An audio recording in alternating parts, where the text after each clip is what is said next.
ఇప్పుడే జీ5 app download చేయండి. చూడండి మీ ఫేవరెట్ టీవీ షోస్ ఎప్పుడైనా ఎక్కడైనా. డాక్టర్ గారు, మరి గుమ్మడికాయలో ఎన్నో రకాల పోషకాలు ఉంటాయి, విటమిన్స్ అండ్ మినరల్స్ అనేవి చాలా ఎక్కువగా ఉంటాయని చెప్తూ ఉంటారు కదా. మరి అలాంటి గుమ్మడికాయలో పోషకాలు పోకుండా ఆరోగ్యవంతంగా తయారు చేసుకునే విధానం ఏంటో ఈరోజు చూద్దామా? అలాగేనమ్మా.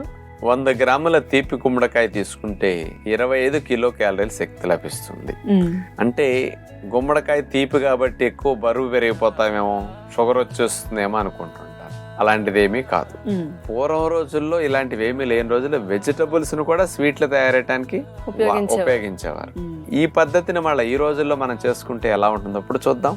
గుమ్మడికాయతో తీపి పునుకులు తయారు చేయడానికి కావలసిన పదార్థాలు: తీపి గుమ్మడికాయ 1, మల్టీగ్రెయిన్ పిండి 1/2 కప్పు, బొంబాయి రవ్వ 2 టేబుల్ స్పూన్లు, తేనె 1/2 కప్పు, బాదం స్లైసెస్ 2 టేబుల్ స్పూన్లు, పిస్తా ముక్కలు 2 టేబుల్ స్పూన్లు, జీడిపప్పు ముక్కలు 2 టేబుల్ స్పూన్లు, బేకింగ్ సోడా 1 టీ స్పూన్, వంట సోడా 1 టీ స్పూన్, మేగడ 1 టేబుల్ స్పూన్. తీపి గుమ్మడికాయతో తీపి పునుకులు తయారు చేసుకునే విధానం ఇప్పుడు చూడబోతున్నాం. ముందుగా మంచిగా రుచిగా ఉండే తీపి గుమ్మడికాయని తీసుకుని ముక్కలుగా కట్ చేసి ఆ గింజలును ఆ మధ్య భాగంలో ఉండే గింజలు పట్టుకున్న పీచుల్ని తీసేసేయాలి. ఈ గుమ్మడికాయ ముక్కల్ని ఆవిరిలో ఉడికించాలి. ముందుగా ఇట్లా మూత పెట్టేసి స్టీమ్లో ఉడికించేస్తాం. ఉడికించిన గుమ్మడికాయ ముక్కల్ని స్టీమ్లోంచి తీసి స్పూన్తో తోడేసేయాలన్నమాట. అడుగును తొక్క వేయకూడదు. ఆ గుజ్జు లాంటి దాన్ని స్పూన్తో తోడేసి తీసేసుకుంటాం. స్వీట్ కోసం కాబట్టి అట్లా ఉంటేనే బాగుంటుంది. గుమ్మడికాయ గుజ్జుని ఉడికించిన దాన్ని అట్లా తీసేసుకుని ఒక బౌల్లో వేసాం. దీన్ని పప్పు గుత్తితో నొక్కేసి అట్లా మ్యాష్ చేసి మెత్తగా పేస్ట్లా చేయాలన్నమాట. దీనికి బొంబాయి రవ్వ 2 స్పూన్లు, మల్టీగ్రెయిన్ పిండి, బేస్ కోసం మల్టీగ్రెయిన్ పిండి వాడాం. తీపి కొరకు తేనె, గుమ్మడికాయ తీపిగా ఉంటుంది కానీ కొద్ది తేనె వేస్తే సరిపోతుంది అనమాట, ఎక్కువ తేనె అవసరం ఉండదు. జీడిపప్పు ముక్కలు, బాదం స్లైసెస్, పిస్తా ముక్కలు, వీటన్నిటిని వేసేసి గుమ్మడికాయ పేస్ట్లో కలిపేయాలి. బాగా కలిపేసి ఒక పావు గంట నుంచి అరగంట వరకు అట్లా పెట్టేసి ఉంచితే బాగుంటుంది. కాస్త సాఫ్ట్గా పునుకులు రావటం కోసం వంట సోడా కొద్దిగా వేస్తాం. మేగడ కలిపేస్తే కూడా గుల్లగా వస్తాయి అన్నమాట పునుకులు. మనం నూనె లేకుండా కాల్చుకోవాలి కాబట్టి మేగడ కంపల్సరీ పిండిలో కలుపుకుంటే బాగుంటుంది. ఇక తీపి పునుకులు తయారు చేయడానికి ఒక నాన్ స్టిక్ గుంటల పాత్ర పొయ్యి మీద పెట్టి అందులో మేగడ రాసేస్తాం అంటుకోకుండా, మంచిగా రోస్ట్ అవ్వటానికి, కలర్ఫుల్ గా బాగా రావటానికి పునుకులు. తీపి గుమ్మడికాయ పునుకులు పిండిని అందులో వేసేసి గుండ్రంగా మనం అట్లా వేసేసి మూత పెట్టేసి రోస్ట్ చేస్తాం. మెల్లగా సన్న శాఖ మీద పెట్టి రోస్ట్ చేయాలి. ఒకవైపు ఆ తీపి పునుకులు కాలిన తర్వాత వాటిని అట్లా జాగ్రత్తగా రెండో వైపుకి తిప్పి మరోవైపు కూడా కాలనివ్వాలి. నూనెలో వేస్తే తొందరగా పని అయిపోతుంది, కానీ నూనె లేకుండా ఆరోగ్యకరంగా ఈ తీపి పునుకులు తయారు చేసుకోవడానికి ఇట్లా మెల్లగా కాల్చుకుంటే 2 వైపులా బాగా కాలుతాయి. తీపి గుమ్మడికాయ తీపి పునుకులు చాలా స్పెషల్ గా బాగుంటాయి. ట్రై చేయండి. డాక్టర్ గారు, మన ప్రేక్షకులందరికీ కూడా వ్రిస్ట్ మొబిలిటీని పెంచుకోవాలన్నా, అక్కడ వచ్చే నొప్పిని తగ్గించుకోవాలనుకున్నా ఎలాంటి వ్యాయామాలు ఉపయోగపడతాయో చూపిస్తారా? అలాగేనమ్మా. అసలు ఈ రోజుల్లో మన ఉద్యోగ వ్యాపారాలు చివరికి ఈ భాగం కూడా కదలకుండా బీసిపోయే స్థితి వచ్చేటట్టు మారిపోయింది. అందుకని ఇక్కడ నొప్పి రావటం, ఇక్కడ టైట్ అవ్వటం కూడా జరుగుతున్నది. మరి దీన్ని తగ్గించడానికి మన ఇంట్లో కొద్దిగా బరువైన వస్తువును పట్టుకుని దాని సహాయంతో మూమెంట్ కనిగిస్తే ఈ టైట్నెస్ తగ్గి ఫ్లెక్సిబిలిటీ బాగా జాయింట్ లో వచ్చేస్తుంది. అలాగే ఏదైనా రాడ్ పట్టుకుని కానీ, అలాగే లేదా చేతుల్ని నేల మీద పెట్టి మన మూమెంట్ ఇవ్వటం ద్వారా కూడా ఈ భాగంలో చాలా మంచి మార్పులు తీసుకురావచ్చు. వ్రిస్ట్ జాయింట్ మూమెంట్ ని మంచిగా తీసుకురావడానికి ఉపయోగపడే, అందరూ ముఖ్యంగా పెద్ద వయసు వారు కానీ ఉద్యోగస్తులు కానీ సులభంగా చేయగలిగే వ్యాయామాలు చూద్దాం. చేతి గుత్తి భాగానికి, మోక చెయ్యి భాగానికి దృఢముగా ఉంటే నొప్పి లేకుండా ఎక్కువసేపు మనం పనిచేసుకోవచ్చు. వీటి వరకు ఉపయోగపడే 3 వ్యాయామాలలో ముందుగా మనం చేయబోయేది, కుర్చీలో కూర్చుని ఒక చిన్న సైజు బరువు లాంటిది లేకపోతే డంబుల్ లాంటిది ఏదైనా తీసుకుని అట్లా చేత్తో పట్టుకుని చేతిని స్ట్రైట్ గా చేసి చాపేస్తాం. ఆ డంబుల్ని చూడండి, ఇటించి అటు అంటే కుడి నుంచి ఎడమకి, ఎడమ నుంచి మళ్ళా కుడికి, ఆ రకంగా జరిగేటట్లుగా మనం గుత్తి భాగాన్ని తిప్పాలన్నమాట. అలాగే ఈసారి ఎడమ చేతిని స్ట్రైట్గా చాపేసి చేత్తో చిన్న సైజు బరువున డంబుల్ని అట్లా పట్టుకుని అట్లా left to right, right to left, అదేవిధంగా 10-12 సార్లు చేస్తే మంచిది అనమాట.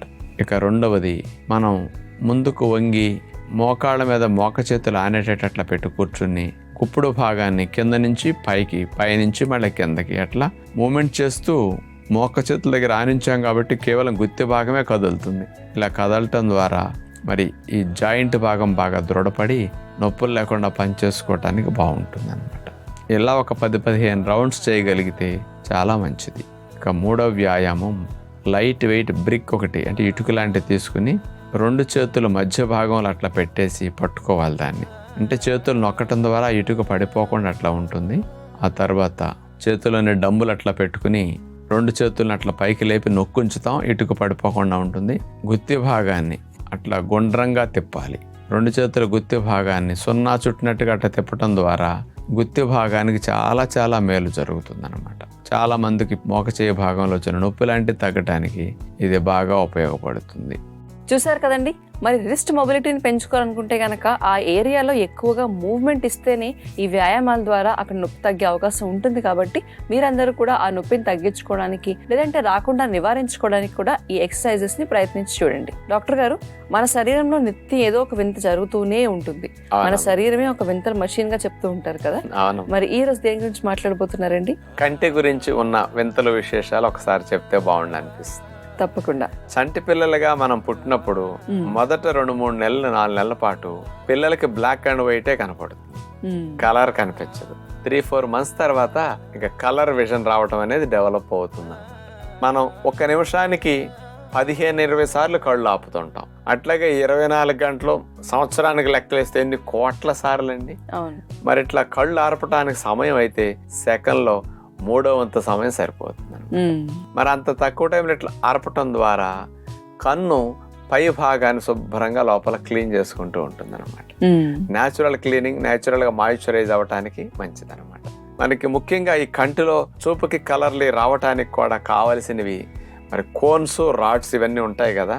మన కంటిలో 120 మిలియన్ రాడ్స్ ఉంటాయి, 6 మిలియన్ కోన్స్ ఉంటాయి అన్నమాట. మరి ఇవన్నీ కాస్త కలర్లు ఇవి తెలియటానికి, షేపులు తెలియటానికి కరెక్ట్ గా ఉపయోగపడుతూ ఉంటాయి అన్నమాట. మరి మన కంటిలో ఉండే కార్నియా అనేది బ్లడ్ ద్వారా ఆక్సిజన్ తీసుకోదు, గాలిలో ఉండే ఆక్సిజన్ తీసుకుని అది సర్వైవ్ అవుతూ ఉంటుంది అనమాట. ఎంత విచిత్రమైన మెకానిజం చూడండి. అంటే శరీరంలోంచి రాదు ఆక్సిజన్, బయట నుంచి తీసుకుని ఇట్లా సర్వైవ్ అవుతూ ఉంటుంది. మరి మనకి ఇప్పుడు వచ్చిన బాగా కాస్ట్లీ ఫోన్స్ అయితే 2 లక్షలు ఉండేవి, 150 to 200 మెగాపిక్సెల్ లెన్స్ లాంటివి ఉంటాయి. మన కంటిది ఎంతో తెలుసమ్మా, దీనికి డబల్ 576 మెగాపిక్సెల్ మరి లెన్సెస్ ఇందులో ఉన్నాయట మన కంట్లో.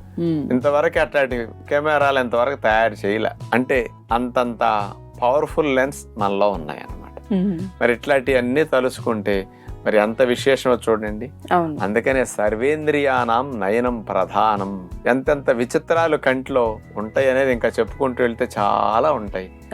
మరి అందుకని కంటి యొక్క ఆరోగ్యాన్ని సంరక్షించుకోవటానికి ఎక్కువ రెస్ట్ ఎక్కువ ఇవ్వటం, కంటికి బాగా లైట్లు, స్క్రీన్లు బాగా స్ట్రెయిన్ అయ్యేటట్టు చిన్నవి ఎక్కువ కష్టపడేటట్టు చదవటం కానీ ఇవన్నీ కూడా హాని కలిగిస్తాయి. కాబట్టి కొంచెం శ్రద్ధ పెట్టుకుంటే కంటి ఆరోగ్యానికి ఇవన్నీ చాలా మంచిది. విన్నారు కదండి, మరి ఇన్ని వింతలు జరుగుతాయి కాబట్టి మనందరి కళ్ళు అంత చక్కగా పనిచేస్తూ ఉంటాయి.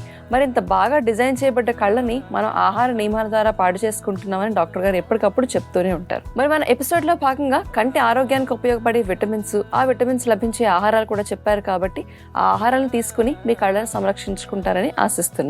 జీ5 యాప్ డౌన్లోడ్ చేసి అన్ని ఎపిసోడ్స్ పూర్తి ఉచితంగా చూడండి.